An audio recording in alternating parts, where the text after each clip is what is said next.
नमस्कार मंडळी, स्वागत आहे तुमचं भावनांचा प्रवास या चॅनलवरती. चला तर मग सुरू करूया ठरलं तर मगच्या आजच्या भागाला.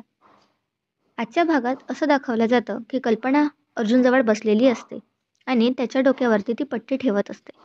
इकडे विमल बोलते की अर्जुन दादाला ना ताप आलाय, हे चैतन्य दादाला सांगू का?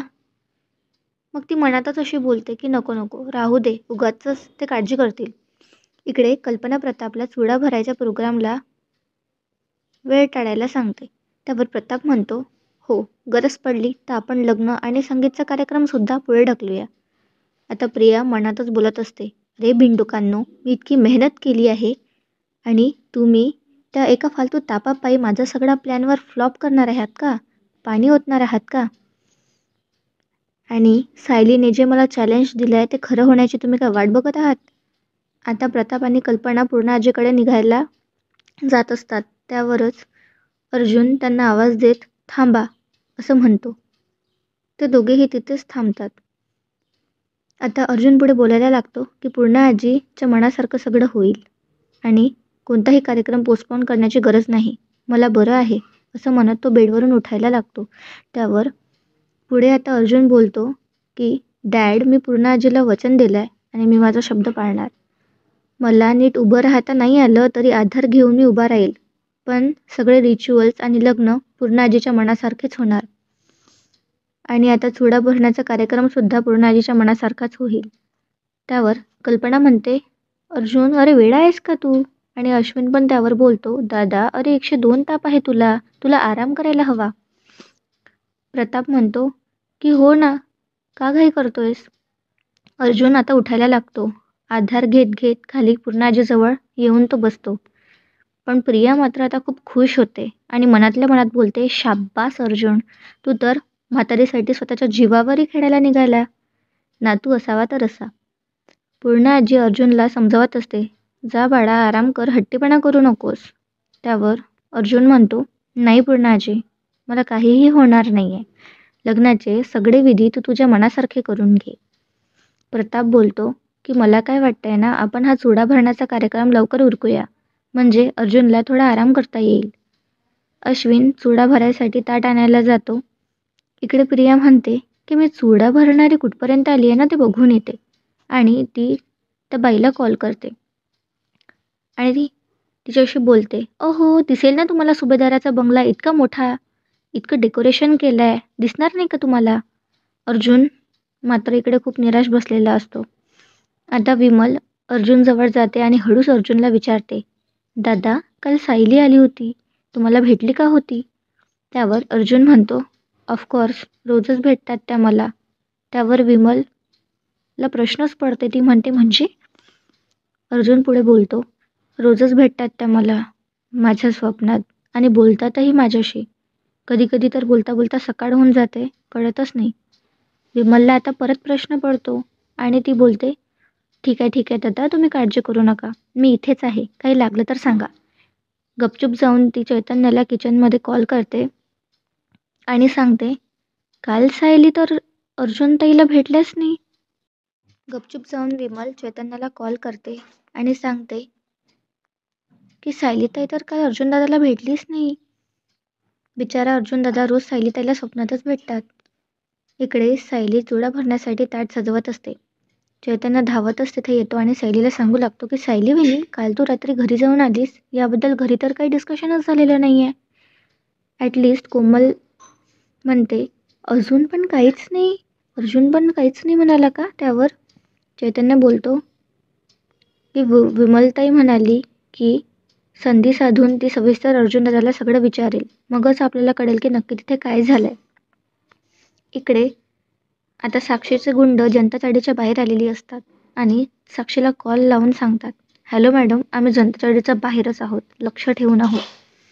फोन ठेवून ते इकडे तिकडे चक्रा मारत असतात. आता सायली मंजिरीची वाट बघत असते. सायली मंजिरीला कॉल लावायला जाते. तितक्यातच मंजिरी दारात येते आणि बोलते, काय गं, तुमच्याकडे पाहुण्यांचं स्वागत असं करतात का? त्यावर सायली हसायला लागते आणि ती मंजिरीला घरात आत यायला सांगते आणि बसायला सांगते. कोमल तिच्यासाठी पाणी घेऊन येते. त्यावर मंजिरी कोमलला विचारते, कशी आहेस कुसुमताई तू? कोमल म्हणते छान आहे ग. आता सायली मंजिरीला विचारते प्रवास कसा झाला. मंजिरी त्यावर बोलते प्रवास तर दूरचा होता पण तुला भेटायची उत्सुकता होती ना. आता सायली मंजिरीला लग्नापर्यंत थांबायला सांगते. मंजिरी सायलीला बोलते की मला लग्नापर्यंत थांबायला तर जमणार नाही सायली, पण तू सांगितलेलं काम मी केलंय. हे बघ. चुडा दाखवते सायलीला बोलते की विठुरायांचा आशीर्वाद पंढरपूरवरून मी या बांगड्या आणल्या आहेत, खास तुझ्या लग्नाचा चुडा भरण्यासाठी. विठुरायांचा आशीर्वाद तुम्हाला नक्कीच मिळणार. सायली चुडा बघून खूप खुश होते. मंजिरीला ती बोलते मला चुडाभर बघू. त्यावर मंजिरी बोलते अगं मी कसा भरायचा. त्यावर सायली म्हणते तुझं लग्न झालं नाही आहे म्हणून तुझा अधिकार नाही आहे असं नाही आहे. मैत्रीण आहेस ना तू माझी. तू जे काही करशील अगदी मनापासून करशील, खात्री आहे माझी. आणि जर तू हा चुडा भरलास माझा संसार अगदी सुखाचा होईल. भर बघू आता चुडा. मंजिरी अगदी आनंदाने सायलीला चुडा भरत असते. इकडे प्रिया साक्षीला कॉल करते आणि विचारते हॅलो, काम झालं की नाही. त्यावर साक्षी म्हणते स्वीट हार्ट, 2 गोष्टी लक्षात ठेव. पहिली, मला जाब विचारल्यासारखे प्रश्न विचारायचे नाही. आणि दुसरी, मी ज्या वेळेस एखादं काम करेल म्हणते ना ते मी करतेच. ओके. सायलीच्या घरामागे माणसं उभी आहेत, ते तिला हँडल करत आहे. सायली अर्जुनच्या घरापर्यंत काय नाक्यावरच्या भाजीपाल्यापर्यंत सुद्धा जाऊ शकणार नाही.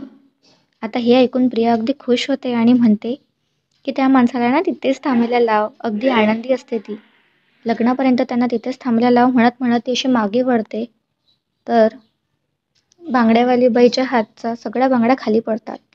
आता प्रिया आपले तमाशे सुरू करते आणि त्या बाईवरच नाव देत तिच्यावर ओरडू लागते. तिला ती बोलत असते. तितक्यातच अस्मिता, पूर्णाजी आणि कल्पना तिथे आलेल्या असतात. अस्मिता बोलते अरे परत अपशकुन झाला. कल्पना तिला दत्तावत म्हणते किती वेळा तुला सांगितलंय ग, अपशकुन असं काहीच नसतं. त्यावर अस्मिता बोलते मम्मा प्लीज, मनातून तू हे सगळं बोलतेय पण आपल्याला सगळ्यांना माहिती आहे की जे काही होत आहे ना ते चांगलं नाही होत आहे. आता प्रिया परत ओरडायला लागते आणि बोलते कोणी पाठवलंय का तुला. पूर्णा आजी तन्वीला शांत करत बोलते की तू वळली आणि तुझा धक्का तिला लागलाय. कोणीच तिला पाठवलेलं नाहीये. चल आता चुडा भरायला. चल चल बघू आत. राया आता खिडकीतूनच सायलीला विचारतो सायली ताई तुमच्या घराबाहेर कोण आहेत ती माणसं. त्यावर सायली म्हणते कोण, आणि ती रायाला बसायला सांगते. राया म्हणतो बसून चालणार नाही. ते 2 माणसांची नजर काही मला बरी वाटत नाही. ती इकडून तिकडे फिरत होते. त्यावर सायली बोलते बघून येऊ का मी. राया तिला तिथेच बसायला सांगतो आणि म्हणतो नाही नाही तुम्ही बसा, मी बघून येतो त्यांच्याकडे. इतिहास भूगोल सगळं सांगतील ते मला. त्यावर मंजिरी बोलते हो हो अगदी बरोबर आहे, ते सगळं सांगतील तुला, पण तू नुसतं विचारणार नाहीस ना, त्यांना डायरेक्ट मारामारी करशील. आणि मग नंतर कळायचं की ती तर शाळेतलीच माणसं होती. आता सायली पण त्यावर बोलते की हो राया दादा उगाचच भांडण मारामारी नकोय. आधीच अर्जुन सरांबरोबर खूप वाद आणि मारामारी झाली आहे, तर राहू द्या. त्यावर राया म्हणतो राहिलं तर, आणि तसं पण आपण काय तुमच्या शब्दाबाहेर आहे सायली ताई, असं म्हणत तो खाली बसतो. आता राया सायलीला विचारतो सायली ताई अर्जुनबरोबर तुमची भेट झाली का हो. सायली त्यावर म्हणते नाही ना, मी खूप प्रयत्न केले पण काही भेट झाली नाही. त्यावर राया बोलतो ठरलं तर मग थांबा तुम्ही, मी असं त्यांच्या घरी जातो, असं खांद्यावर उचलतो आणि तसं तुमच्यासमोर आणून टाकतो. आता सायली स्वप्नात रमलेली असते आणि तिला असं दृश्य दिसतं की रायाने अर्जुनला खांद्यावर उचलून तिच्यासमोर आणून उभं केलं आहे आणि दोघं एकमेकांकडे बघून आनंदाने हसू लागतात. मंजिरी बोलायला लागते एक मिनिट, असं काही तू करणार नाही आहेस राया. आता सायली भानावर येते आणि गळ्यातल्या गळ्यात ती हसू लागते. त्यावर सायली बोलते की हो मला त्यांना भेटायचंच आहे, पण असं नाही. त्यावर मंजिरी बोलते हा प्रेमाचा विषय ना राया थोडा नाजूक असतो, असं करून चालत नाही आमचा राया ना. त्यावर सायली बोलते की हो धीर धरायचा असतो आणि थोडीशी वाट बघायची असते. होईल माझं यांच्याशी बोलणं, ही माझी खात्री आहे. त्यावर राया बोलतो आणि तुमचं लग्न होईल हे रायाची खात्री आहे. हा राया भीतीसारखा तुमच्या पाठीशी खंबीर उभा आहे. आता मंजिरीसुद्धा सायलीला बोलते की हो तुझी ही मैत्रीण आणि तुझा हा राया भाऊ दोघेही मिळून अर्जुनला आणि तुला एकत्र आणण्याचा आम्ही प्रयत्न करू. नक्कीच आम्ही तुम्हाला एकत्र आणून, हा शब्द आहे आमचा. हे ऐकून सायलीला खूप आनंद होत असतो आजचा भाग इथेच संपतो. आता पुढच्या भागात आपल्याला असं बघायला मिळतं की ते गुंड सायलीशी वाद घालत असतात आणि तिला चाकू दाखवून म्हणतात की इथंच राहायचं, इथेच बसायचं, इथून कुठेच जायचं नाही. इकडे प्रिया लग्न आणि संगीतची तयारी नाशिकला करायचं ठरवते आणि सगळ्यांना ती समजावून सांगते की कसं सायली परत येण्याचा प्रयत्न करू शकते. चैतन्य सायलीला हे सगळं इन्फॉर्म करतो. पुढील भाग बघण्यासाठी चॅनलला सबस्क्राईब करा आणि व्हिडिओ आवडला असेल तर नक्की लाईक करा. थँक्यू.